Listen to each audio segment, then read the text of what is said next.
I'm going to try to do this in 15 minutes, so bear with me. Okay. The Constitution in theory. This is what we all learned in grade school, right? Your grade school civics. Your grade school civics, okay.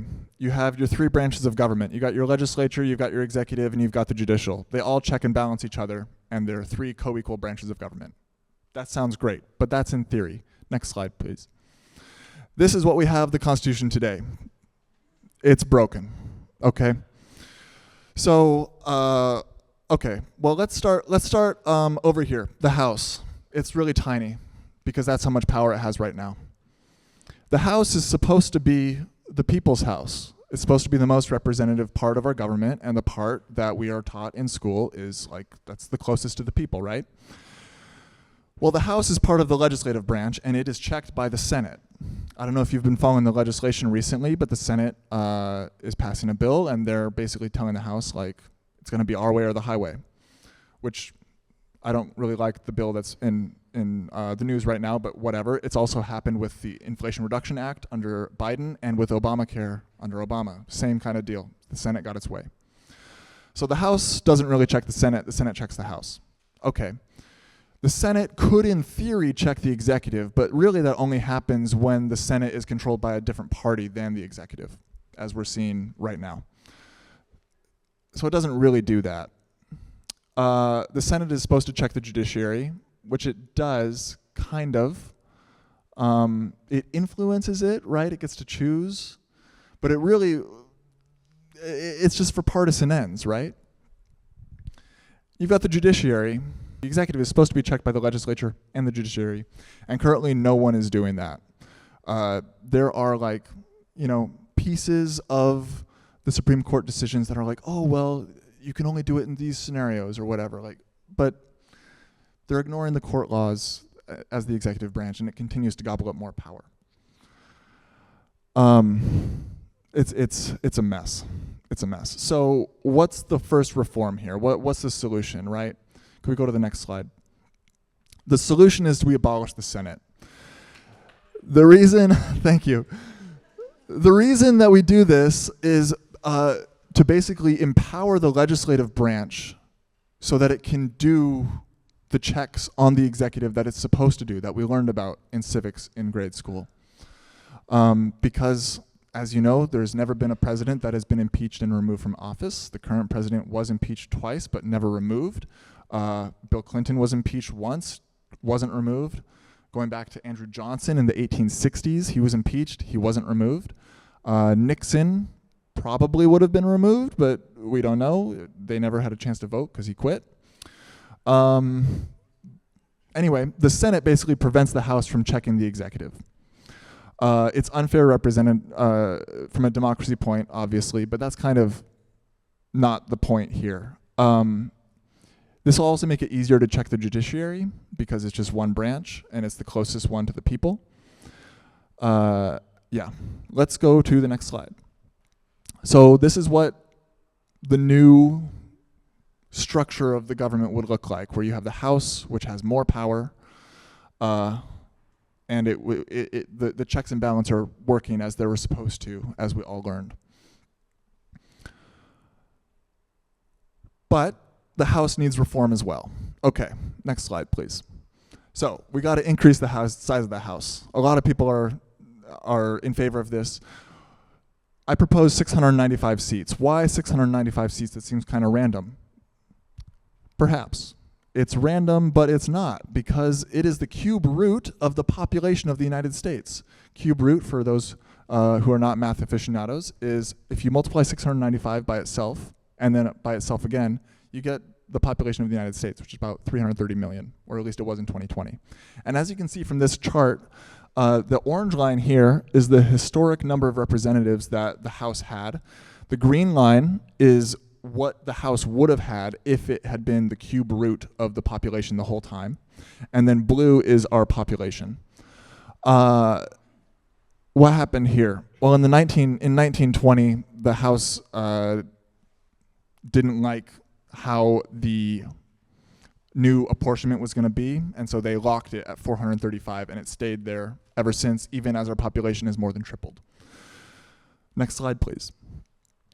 Next thing we're going to do, we're going to redraw all the congressional districts as multi-member districts, which is what I did in the book. That's about half the book. This is the map that I made. If you want to know about the methodology of how I did it, you can read chapter 7, or we could talk about it a little bit in the Q&A. Let's go to the next slide. Okay, what does multi-member districts mean? Okay, this is a proportional representative voting system. Basically, you take ranked choice voting. Ooh, we have a snafu with this. That's fine. Okay, so you've got ranked choice voting. Normally, you have one winner. We have multiple winners. So in this chart, if you have one winner, you have to need 50% of the vote. If you have two winners, you need 33% of the vote. Three winners, you need 25%. What this means is that if you have a 5-member district, you only need 17% of the vote down there. And that makes it almost inevitable that alternative parties are going to win, at least some representation. Here in Seattle, very blue, very democratic, right? If we had 5 members elected in the city of Seattle in this system, there'd be a socialist elected with 17%, easy. There'd probably be a Republican too. So you'd get a socialist, you'd get a Republican, you'd get a Democrat, maybe you get a Green Party, I don't know. People can get creative. But the point is that alternative parties are inevitable. The other thing with this is that the larger population in each district makes it impossible to gerrymander. You can't do it. Because if you gerrymander it, we're going to make it so that there's less than 17% of a party in a district. Good luck. You can't do that. With 2.5 million people in a district, it's basically impossible. And even then, you're going to get, within that coalition of the dominant party, you're going to get fractures. So, next slide, please. Okay, so I took that map and I did some analysis. And I came up with, okay, let's imagine a 4-party system. So green is the progressives, blue is the Democrats, red is the Republicans, yellow is the Libertarians, and then the light blue, purple, and orange are competitive in between those respective parties. And this is a very simple 4-party system, left to right scale. That's not how it really works in practice, but for analysis purposes, this is what we did. The second thing, so because of how many districts are competitive nationwide and the size of the districts, you end up with over 80% of people would be voting in a competitive district. One of the things that I can't stand about living in Seattle is that my vote doesn't really matter because Pramila Jayapal is going to win with 85% of the vote and it doesn't matter. And that's annoying to me. I would like my vote to matter. And so 80% chance of my vote mattering, that's pretty cool. Okay, next slide, please. What does this look like in practice? Okay, gerrymandering, for people who don't know what gerrymandering is, it's where they draw the lines all funky so that you get like red and blue and you basically get to choose who wins each district. In Texas has 38 districts. The only one competitive in 2024 was that one. 1 out of 38, that's bad. Okay, this is what my map would look like for Texas. And the boxes correspond to the party that I think would win in a 5-member district in Texas. You'll notice this is a very rural part of Texas. It's represented all in red except for El Paso over there. In this one, you get 2 Republicans, probably a Libertarian, and 2 Democrats. In this one, 2 Republicans, a Libertarian, maybe another Libertarian, and a Democrat. You get some rural Democrats. That'd be great. Let's go to the next slide. Let's take a close look. Okay, this is Austin and San Antonio. It's gerrymandered to hell. Look at this. This is the same district that connects Austin to San Antonio. Why? It's terrible. No one would draw it like that. This is my version. Look at that. Whoa, much better, much nicer. And look at this. You even get some Republicans and Libertarians in these cities. That'd be great. Okay, I'm harping on Texas, but really everyone does this. Illinois is like the worst. It's Illinois and Maryland are the worst Democratic states that do this. But Texas is a fun map, so that's why we're doing it. Next slide, please. We're just going through all the cities. Okay, Houston, same thing. Houston is blue here, red outside, but that's just how they've drawn it that way. This version, look at this. Houston is basically its own district. Houston's a huge city, right? You could end up with a progressive, a Democrat, and a Republican, and then 2 more seats would be competitive between those parties. So you get multiple parties winning, the chance of a 4th party winning. That's pretty cool. Let's go to the next slide. This is the last one. Dallas-Fort Worth, same thing. Look at how messed up these districts are. It's crazy. This is much nicer. The county lines in Texas are basically squares, And so it was nice. The populations were actually pretty convenient with how big the squares are. So again, multiple parties in Texas, it'd be great. Okay, let's keep going. Okay, we're speeding through. The whole book is designed to get us out of two-party thinking to multi-party thinking. Okay, so we just did 4 parties on a left-right to scale political spectrum. Okay, what would a multi-party system look like in Washington State where we are? This is redrawn Washington State maps, legislative districts. I did the same thing that I did nationally, but for the state. Let's go to the next slide, please. I don't know what the title said. Okay, but it's basically 6-party system. Let's imagine we have 6 parties in Washington State. Basically, let's say the Democratic Party fractures into 3 parties. We've got the New Democrats, those are like your centrist Dems. We've got the Social Democrats, your progressive Dems. And we've got the Greens, your environmentalists. Small but mighty, that's where I would be. And let's say the Republican Party also fractured into 3 parties. We've got your Reform Conservatives, these are your business moderate types. You got your Libertarians, you know them. And you got your America First, woo! Okay, now what's fun about this is there's not really any reason why the coalitions are as they are. Like, the 2-party system has us thinking that, oh, because I'm an environmentalist, I also have to be pro-LGBTQ. You should be, but like, it's just the point, right? Let's go to the next slide. The point is, the point is we can have different coalitions. Look, okay, so right now the center-left coalition is the dominant coalition in Washington. About 55%, 54%, right? That's basically your Democratic Party. But you could have a centrist coalition. You get the business conservatives could be like, hey, social and New Democrats, what if you worked with us? We'll be less annoying than the Greens, and you'll have a bigger majority, and we can kind of run stuff. And maybe the social and New Dems are like, yeah, they are pretty annoying. Let's do that. Okay.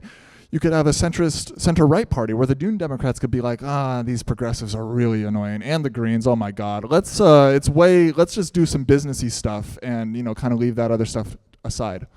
You could have a right-wing party. That's basically the Republican Party today. But then you could also have some stuff that just like really is bizarre in our 2-party thinking, right? This is my favorite one, environmental futurism. You could have the Greens, the Social Dems, and the Libertarians come together. A lot of my thinking about LGBTQ issues is from a libertarian logic. Basically, like, you do you, I do me, like, it's all good. Let's all live together. Let's be happy.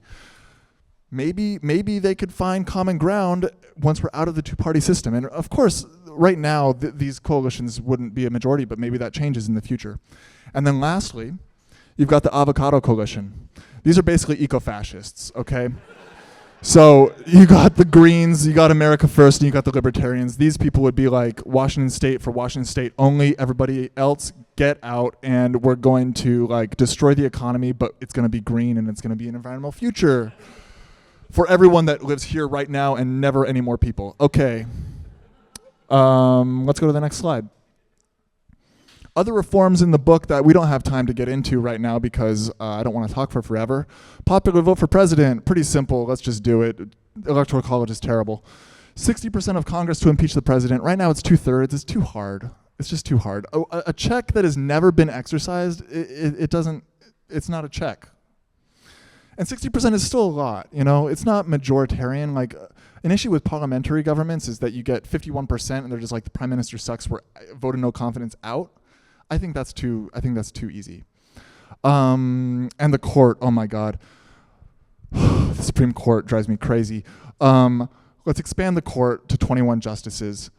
1 21-year term, that's long enough. It's 20 years, that's great. And that's effectively a lifetime tenure if you get appointed when you're 65 or 70, like some of these people are. And then 1 justice appointed every year. So if you had 21 justices, each president could get 4 appointees, 1 per year, consistent, regular. And the point about having 21 justices is that not every single justice is a life or death matter where, oh my God, we're giving this person control of the moral authority of our country for 40 years, and there's only 9 of them, and it just makes everybody freak out. And so we just gotta lower the temperature, okay? 21 justices lowers the temperature. Okay, next slide, and I have to grab my notes for this one.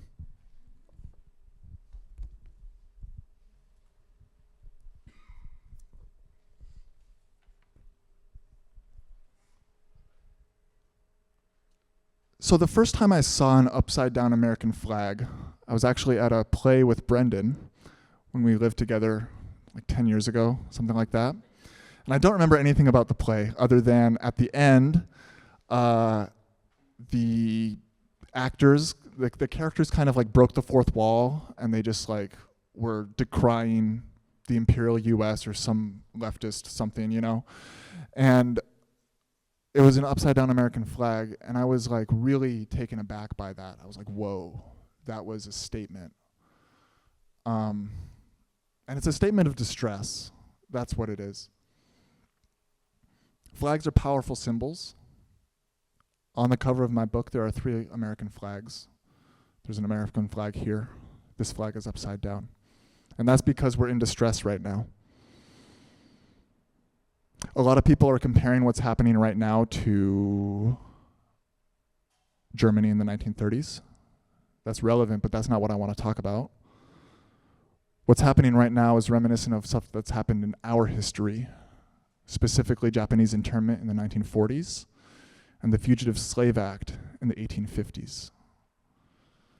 I don't want to talk about that a lot, but I just want to put that out there because to not say anything would be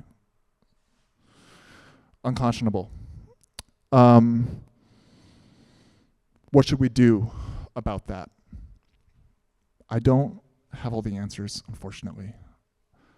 What I would say is that we need to learn from the abolitionists of old who built a movement over decades to do what they did and accomplish what they accomplished. It was a wide-ranging coalition. The Republican Party was founded on anti-slavery, regardless of what it's become today. That's how it was founded. That was the only thing. You could have an opinion on anything else you wanted. It could be anything else. As long as you were anti-slavery, you were welcome in the Republican Party in 1858 or whatever. So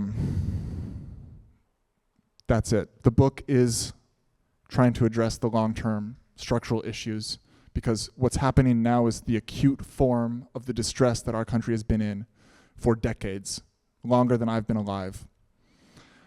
And thank you for listening to me. This is, if you want to know more of the details, buy the book, read the book. It's all there.